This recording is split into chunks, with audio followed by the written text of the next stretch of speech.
Hi hello welcome to my channel. இன்றைக்கி வந்து நம்ம ரொம்ப முக்கியமான ஒரு டாபிக் பற்றி தான் பேச போகிறோம். என்னன்னு சொல்லி பார்த்தீங்கன்னா, ஸ்டூடெண்ட் அக்காமடேஷனை பற்றி தான் பேச போகிறோம். இந்த வீடியோ வந்து கொஞ்சம் பெருசாக இருக்கும்.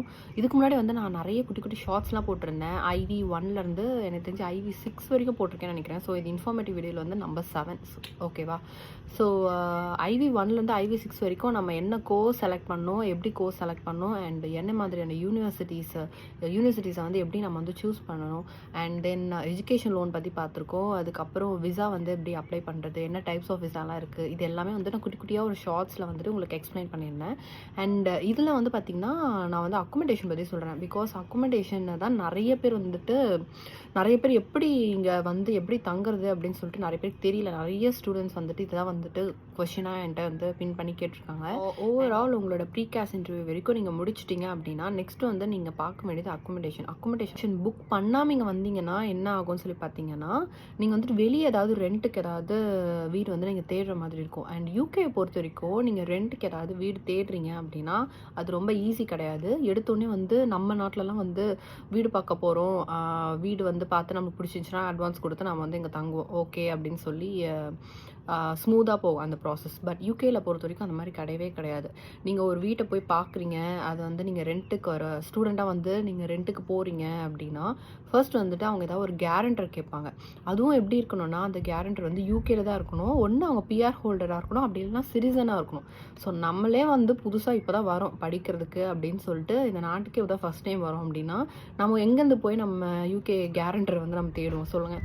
பிஆர் ஹோல்டர் நம்மளுக்கு யாருமே தெரியாது, சிட்டிசனும் நம்மளுக்கு யாருமே தெரியாது. ஸோ இந்த மாதிரி நிறைய வந்துட்டு ப்ராப்ளம்ஸ்லாம் இருக்குது ரெண்ட்டுக்கு நம்ம தங்கணும் அப்படின்னா. ஸோ ஸ்டூடெண்ட்ஸை பொறுத்த வரைக்கும் ஃபர்ஸ்ட் சாய்ஸ் நான் வந்து என்ன கொடுப்பேன்னா, நீங்கள் வந்துட்டு யூனி ஸ்டூடெண்ட்ஸில் போயிட்டு உங்களோட ரூம்ஸ் உங்களோட அக்காமடேஷன் வந்து நீங்கள் புக் பண்ணிக்கிறது ரொம்பவே நல்லது. இதுதான் நான் எப்போ சொல்கிறேன்னா, ப்ரியோராகவே நீங்கள் வந்துட்டு புக் பண்ணிக்கிறது ரொம்பவே நல்லது. உங்களுக்கு வந்து ப்ரீகாஸ்ட் இன்டர்வியூ வந்து நீங்கள் செலக்ட் ஆகிட்டீங்க, ஆல்மோஸ்ட் வந்து நீங்கள் உங்கள் ஹாஃப் தி ஃபீஸ் வந்து காலேஜ்க்கு வந்து இல்லை காலேஜோ யூனிக்கோ நீங்கள் பே பண்ணிட்டீங்கன்னா நெக்ஸ்ட் நீங்கள் புக் பண்ண வேண்டியது அக்காமடேஷன். ஓகேவா? அக்காமடேஷன் வந்து நீங்கள் பார்த்து வச்சுக்கோங்க. அண்ட் யூனி ஸ்டூடெண்ட்ஸை பொறுத்த வரைக்கும் பார்த்தீங்கன்னா இதில் வந்துட்டு 165 ப்ராப்பர்ட்டிஸ் இருக்குன்னு சொல்லி நினைக்கிறேன். நான் வந்து மென்ஷன் பண்ணுறேன் எவ்வளோ இருக்குன்னு சொல்லிட்டு. ஸோ அந்த சிட்டிஸ்லாம் வந்து நான் லைனாக மென்ஷன் பண்ணுறேன். இங்கே அப்படி என்னால் மென்ஷன் பண்ண முடியும்னா நான் வந்து கீழே டிஸ்கிரிப்ஷனில் கொடுக்குறேன், நீங்கள் வந்து செக் பண்ணி பார்த்துக்கோங்க எந்தெந்த சிட்டிஸ்லாம் இந்த யூனி ஸ்டூடெண்ட் வந்து இருக்குது, யூனி ஸ்டூடெண்ட் அக்காமடேஷன் இருக்குது அப்படின்னு சொல்லிட்டு. இதில் வந்துட்டு பெஸ்ட் பார்ட் என்னன்னு சொல்லி பார்த்தீங்கன்னா, யூனி ஸ்டூடெண்ட் வந்துட்டு உங்கள்கிட்ட யூகே கேரண்டரை வந்து அது கேட்கவே கேட்காது. இந்தியாவில் யாரையாவது ஒருத்தர் உங்கள் பேரண்ட்ஸ் யாரையாவது ஒருத்தரை வந்து நீங்கள் கேரண்டராக கொடுத்துட்டு நீங்கள் வந்துட்டு யூனி ஸ்டூடெண்ட்டில் வந்துட்டு அக்காமடேஷன் புக் பண்ணிக்கலாம். ஸோ வந்து பார்த்தீங்கன்னா 2 டைப்ஸ் ஆஃப் அக்காமடேஷன் வந்து அவங்க ப்ரொவைட் பண்ணுறாங்க. நம்பர் 1 வந்து ஷேர்ட் அக்காமடேஷன் சொல்லலாம், அண்ட் நம்பர் 2 வந்துட்டு என்சிட் ரூம், அதாவது ஸ்டுடியோ அக்காமடேஷன் சொல்லலாம். ஷேர்ட் அக்காமடேஷன் என்னன்னு சொல்லி பார்த்தீங்கன்னா நேம்லேயே தெரியுது, அது பேர் ஷேர்ட். ஓகேவா? ஷேர்ட் அக்காமடேஷனில் கண்டிப்பாக உங்க கூட யாராவது ஷேர் பண்ணிப்பாங்க அந்த ரூமை. ஸோ அது வந்து எப்படி இருக்கும்னு பார்த்தீங்கன்னா உங்களுக்கு வந்துட்டு செப்பரேட்டான ரூம்ஸ் கொடுத்துருவாங்க. நீங்கள் வந்துட்டு இருக்க போகிற ரூம் வந்து 2 பேருக்குமே செப்பரேட்டாக இருக்கும். அண்ட் இண்டிவிஜுவலான பாத்ரூமும் இருக்கும். ஒன்று அட்டாச் பாத்ரூமாகவும் இருக்கலாம், இல்லை தனியாகவும் உங்களுக்கு வந்துட்டு ரெஸ்ட் ரூம் வந்து அவங்க ப்ரொவைட் பண்ணிடலாம். அண்ட் லிவிங் ரூமும் கிச்சனும் வந்து பார்த்தீங்கன்னா நீங்கள் வந்து ஷேர் பண்ணிக்கிற மாதிரி இருக்கும். உங்கள் ரூம்மேட் கூட நீங்கள் ஷேர் பண்ணிக்கணும். அந்த ஷேரில் வந்துட்டு அட்வான்டேஜ் என்னன்னு சொல்லி பார்த்தீங்கன்னா, அட்லீஸ்ட் உங்களுக்கு பேச்சு துணைக்குன்னு யாராவது ஒருத்தவங்க பக்கத்தில் இருப்பாங்க. ஏதாவதுனா எப்படி சொல்கிறது, சில பேர் வந்துட்டு ரொம்ப ஹோம்சிக்காக ஃபீல் பண்ணுவாங்க அவங்க மதர் கண்ட்ரிலேருந்து யூகேக்கு வந்ததுக்கு அப்புறமேட்டு. அவங்களுக்குலாம் வந்துட்டு கொஞ்சம் இது ஒரு ஹெல்ப்ஃபுல்லாக இருக்கும். அண்ட் சில பேர் வந்துட்டு ஃப்ரெண்ட்ஸாக கூட யூகே வந்து படிக்கிறதுக்காக வருவாங்க. அவங்களுக்குலாம் வந்து இது ரொம்பவே யூஸ்ஃபுல். ஷேர்டாக எடுத்துக்கிட்டிங்கன்னா நீங்கள் ஒன்றாவே இருக்கலாம்.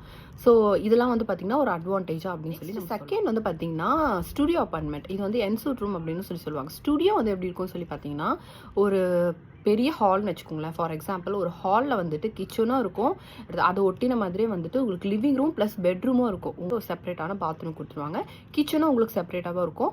அண்ட் அதுலேயே உங்களுக்கு டேபிள் அந்த மாதிரி எல்லாமே அவங்க போட்டு வச்சுருப்பாங்க. ஸோ இது வந்து பார்த்தீங்கன்னா ப்ரைவேட், உங்களுக்கு மட்டும் தான், நீங்கள் யாருக்கும் நீங்கள் ஷேர் பண்ணிக்க வேண்டாம். ரெண்டும் வந்து பார்த்தீங்கன்னா கொஞ்சம் காஸ்ட்டில் வந்து டிஃபர் ஆகும். அது வந்து நீங்கள் ஸ்டே பண்ண போகிற சிட்டியை பொறுத்து தான் இருக்குது. எந்த சிட்டியில் என்ன மாதிரியான ஃபீ வந்து அவங்க ப்ரொவைட் பண்ணுறாங்க அப்படின்றத பொறுத்திருக்கு. அது எல்லாமே வந்து நான் டிஸ்கிரிப்ஷனில் உங்களுக்கு வந்து காமனாக லிங்க் கொடுத்துறேன், யூனி ஸ்டூடெண்ட்டோட லிங்க்கு. நீங்கள் எந்த சிட்டியில் வந்து இருக்க போகிறீங்களோ, எந்த சிட்டியில் வந்து உங்களோட யூனிவர்சிட்டி வந்து இருக்கோ அந்த சிட்டியை வந்து நீங்கள் என்ட்ரு பண்ணி சர்ச் பண்ணி பார்த்து அண்ட் அந்த யூனிவர்சிட்டிக்கு பக்கத்தில் இருக்க மாதிரி அக்காமடேஷன் வந்து நீங்கள் செலக்ட் பண்ணி அதில் வந்துட்டு நீங்கள் வந்துட்டு என்ன மாதிரியான ரூமை செலக்ட் பண்ண போகிறீங்க, அதாவது ஷேர்டா இல்லைனா என்சிட் ரூமா அப்படின்னு சொல்லி பார்த்து அதை பொறுத்து நீங்கள் வந்துட்டு ஃபீ பொறுத்து நீங்கள் உங்களுக்கு எது ஓகேவாக இருக்கோ அதை வந்து நீங்கள் முன்னாடியே புக் பண்ணிக்கிறது ரொம்ப நல்லது. ரெண்ட் ஒரு ஃபார் எக்ஸாம்பிள் ஒரு 350 to 400 பவுண்ட்ஸ் வந்து per மந்த்துக்கு சொல்கிறாங்கன்ட்டு ஃபார் எக்ஸாம்பிளுக்கு நான் சொல்கிறேன். அந்த 400 பவுண்ட்ஸை வந்து என்னென்னலாம் வந்து இன்க்ளூட் ஆகி வந்துடும் அப்படி சொல்லி பார்த்தீங்கன்னா, உங்களோட ரெண்ட், அதுக்கப்புறம் உங்களோட electricity, gas bill, water bill, அதுக்கப்புறம் வேறு என்ன இருக்குது, ஸ்டூடெண்ட்க்கு இவ்வளோ தான் இருக்குது. ஸோ இது எல்லாமே சேர்த்து உங்களுக்கு ரெண்ட்லேயே வந்து அவங்க வாங்கிடுவாங்க. ஸோ தனித்தனியாக ரெண்ட்டுக்கு நீங்கள் இதை கட்டணும், அதுக்கப்புறம் நீங்கள் யூஸ் பண்ணுற எலக்ட்ரிசிட்டிக்கு நீங்கள் இப்படி கட்டணும், நீங்கள் யூஸ் பண்ணுற வாட்டருக்கு இப்படி கட்டணும் அப்படின்னு தனித்தனியாக இங்கே வாங்க மாட்டாங்க. எல்லாமே வந்து ரெண்ட்லேயே வந்து அவங்க கழிச்சுப்பாங்க. ஓகேவா? இது இல்லாமல் நீங்கள் வந்துட்டு எக்ஸ்ட்ராவாக என்னென்னலாம் யூஸ் பண்ணிக்கலாம்னு பார்த்தீங்கன்னா, எல்லா அக்காமடேஷன்லையுமே ஃப்ரீ வைஃபை இருக்குது. ஸோ நீங்கள் வந்துட்டு இங்கே மோஸ்ட்லி இங்கே வந்தீங்கன்னா நீங்கள் இந்த ப்ராட்பேண்ட்லாம் வாங்கணும் அப்படின்ற மாதிரியான அவசியம்லாம் கிடையாது. ரீசார்ஜ் பண்ணி வைஃபைலாம் போட்டுக்கணும் அப்படின்ற அவசியம் இல்லை. ஸோ யூனி ஸ்டூடெண்ட் அக்காமடேஷன் நீங்கள் போயிட்டாலே வந்துட்டு உங்களுக்கு ஃப்ரீ வைஃபை வந்து அவங்க ப்ரொவைட் பண்ணிடுவாங்க. And free laundry access, free car பார்க்கிங்கும் அதில் வந்து இருக்குது. அண்ட் 24/7 வந்துட்டு செக்யூரிட்டிஸ் வந்து அங்கே இருப்பாங்க. ஸோ நீங்கள் வந்துட்டு எந்த ஒரு ப்ராப்ளமும் இல்லாமல் எப்படி சொல்கிறது, ஒரு சேஃபாக நீங்கள் இருக்க மாதிரி இருக்கும் இந்த அக்காமடேஷன் வந்து நீங்கள் சூஸ் பண்ணி. சில பேர் வந்துட்டு யூனிவர்சிட்டி அக்காமடேஷனுக்கே கூட போவாங்க. அந்த மாதிரி போகிறது பெஸ்ட் தான். பட் காஸ்ட் எப்படி இருக்கும் அப்படின்னு சொல்லிட்டு எனக்கு தெரியல. மேபி யூனி ஸ்டூடெண்ட்டுக்கும் உங்களோட யூனிவர்சிட்டி அக்காமடேஷனுக்கும் வந்து கொஞ்சம் டிஃபர் ஆகலாம். அதெல்லாம் நீங்கள் வந்துட்டு யூனிவர்சிட்டியோட அக்காமடேஷன், அதுக்கப்புறம் யூனி ஸ்டூடெண்ட் அக்காமடேஷன் சொல்லிட்டு கம்பேர் பண்ணி பார்த்துக்கோங்க. எது வந்து உங்களுக்கு கரெக்டாக இருக்கும், உங்களுக்கு எது கம்ஃபர்டபுளாக இருக்கும் அந்த மாதிரி நீங்கள் வந்துட்டு சூஸ் பண்ணி போய்க்கலாம். சப்போஸ் ஃபார் எக்ஸாம்பிளுக்கு உங்களோட விசா வந்து ரிஜெக்ட் ஆயிடுச்சுன்னு சொல்லி வச்சுக்கோங்க. பட் நீங்கள் வந்துட்டு யூனி ஸ்டூடெண்ட்டில் வந்துட்டு அக்காமடேஷன்லாம் புக் பண்ணி ஃபீலாம் கூட பே பண்ணிட்டீங்க. பிகாஸ் முன்னாடியே நம்ம ஃபீ பே பண்ணிடணும். ஃபீ எல்லாமே பே பண்ணிட்டீங்க. ஆனால் தவறுதலாக உங்களுக்கு வந்துட்டு விசா வந்து ரிஜெக்ட் ஆகி வந்துருச்சு அப்படின்னா நீங்கள் யூனி ஸ்டூடெண்ட் அக்காமடேஷன் வந்து ரீஃபண்டும் வாங்கி வச்சுக்கலாம். ஓகேவா? அவங்க வந்துட்டு இதனால் என்னோட விசா வந்துட்டு ரிஜெக்ட் ஆயிடுச்சுன்னு சொல்லிட்டு நீங்கள் அதுக்கான டாக்குமெண்ட்ஸ்லாம் யூனி ஸ்டூடெண்ட் அக்காமடேஷனுக்கு நீங்கள் சென்ட் பண்ணிங்கன்னா அவங்க வந்து நீங்கள் பே பண்ண ஃபீயை வந்து அவங்க ரிட்டர்னும் பண்ணிடுவாங்க. ஸோ ரீஃபண்டும் உங்களுக்கு கிடச்சிரும். அதனால நம்மளோட மணி வந்துட்டு போயிருமோ அப்படின்ற ஒரு பயமும் உங்களுக்கு இருக்க வேணாம். ஸோ இது வந்துட்டு ஓவராலாக பார்த்தீங்கன்னா ஒரு சேஃபான அக்காமடேஷன் எனக்கு தெரிஞ்சு உங்ககிட்ட வந்துட்டு இது எல்லாமே நான் ஷேர் பண்ணிக்கிறேன். ஸோ இந்த வீடியோ வந்து உங்களுக்கு யூஸ்ஃபுல்லாக இருக்கும்னு நினைக்கிறேன். கண்டிப்பாக இது வந்து ஒரு யூஸ்ஃபுல் இன்ஃபர்மேஷனாக இருக்கும் அப்படின்னு சொல்லிட்டு நினைக்கிறேன். அண்ட் நெக்ஸ்ட் வீடியோவில் நான் உங்களை பார்க்குறேன். until then bye.